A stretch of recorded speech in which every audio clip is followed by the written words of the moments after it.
because what is human is not an established state. It is a possibility, it is not a fixed state. If this possibility has to be made use of, there is a whole system of understanding that needs to happen. Understanding the mechanics of how this life functions and what we can do with it. This mechanics, this technology, this science, we are referring to as yoga. I don't know what types of stuff you're doing, but my experience in United States, particularly in California, a lot of people believe yoga started in California. Yes. I met somebody who seriously believed it was Madonna who started yoga.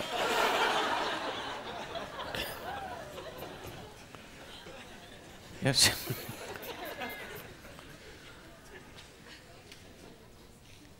So this mechanics of life, this is as simple as this.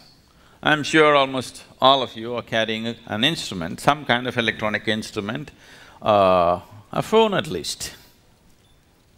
The more you know about this phone, the better you can use it. Is that so?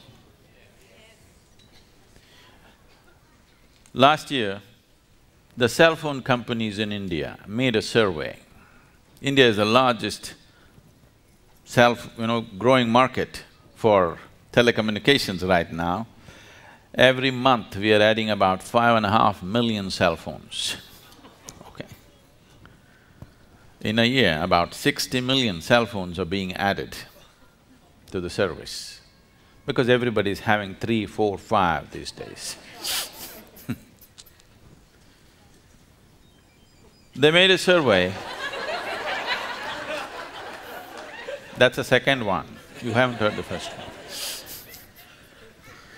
They made a survey and they found out that 97% of the people are using only 7% of the capabilities that are there in an ordinary phone. I'm not talking about the smartphone, I'm talking about the dumb phone. In the dumb phone, 97% of the people are using only 7% of its capabilities. So they were contemplating, if we remove 90% of the electronics, still most people will never know. And we can even give them a 500 rupee discount. They will be happy, we will be happy, Maybe they've already taken it off, we don't know. Only if you try to use all of them, all the functions, then you realize something is not working. So, in a little gadget, you're using only 7%. This is the gadget. Every damn gadget has come out of this. How much percentage do you think are you employing this gadget? Just make a guess. How much percentage? 2, 5? You're being very generous to yourself. It's well below 1%, because for your survival process, to conduct your life in the material world, you do not even need 1% of what this is. This is capable of perceiving the whole cosmos. If you prepare it properly, if you hold it, this is like an antenna. If you hold it in the right position, it can just grasp everything in the existence.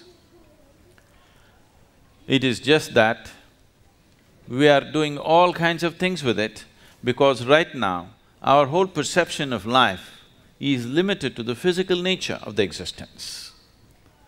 Physical is like the peel of the fruit. It has no purpose of its own. In the sense, if you have a fruit, the moment you eat the fruit, the peel goes straight to the trash can, isn't it? The peel is only a package. Only because the fruit is valuable, package is important.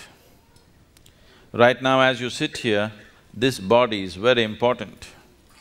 You have to feed this, you have to clothe this, you have to decorate this, you have to pamper this in so many ways. Tomorrow morning, that's something inside which you never experienced. If that goes away, nobody wants to have any business with this. Yes? Only because the fruit is inside, this peel has become very valuable. Now, yoga means not just about twisting your body, not about standing on your head, not about holding your breath. All these things a circus artist can do better than most yogis. Really? Yes or no? You don't think so? A circus artist can do far better than most yogis in terms of twisting the body, doing this, doing that, holding different positions.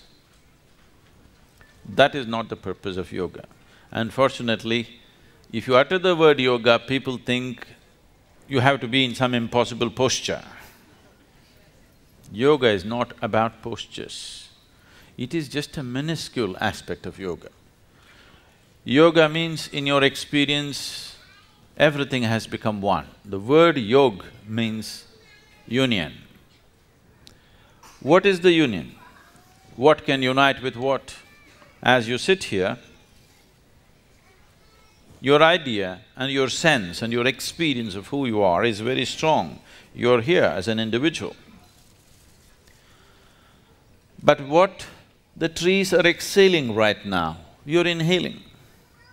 What you're exhaling, the trees are inhaling. Or in other words, one half of your lung is hanging out there. Yes or no? This is not just in terms of breath.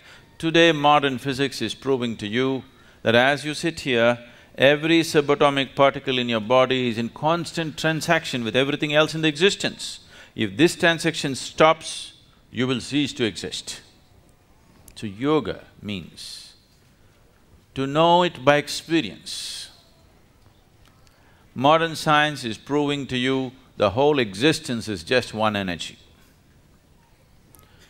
The religions of the world have been screaming for a long time that God is everywhere. Whether you say God is everywhere or you say everything is one energy, are we talking about the same reality or a different reality? God is everywhere, everything is same energy. Are we talking about the same reality or a different reality? Same reality. It is just that a scientist has never experienced this. He has arrived at it through mathematical deductions. A religious person has not experienced it. He believes it because it's written somewhere or it's said by somebody. If you are a hard case that you are not willing to settle for deductions or belief systems, then you become a yogi. Yes, if you're a very hard nut, you want to know it yourself, then you become a yogi. You want to know the union of the existence. You want to know the oneness of what it is, not believing it. Like you experience the 5 fingers of your hand, if you can experience everything around you, then we say you're in yoga.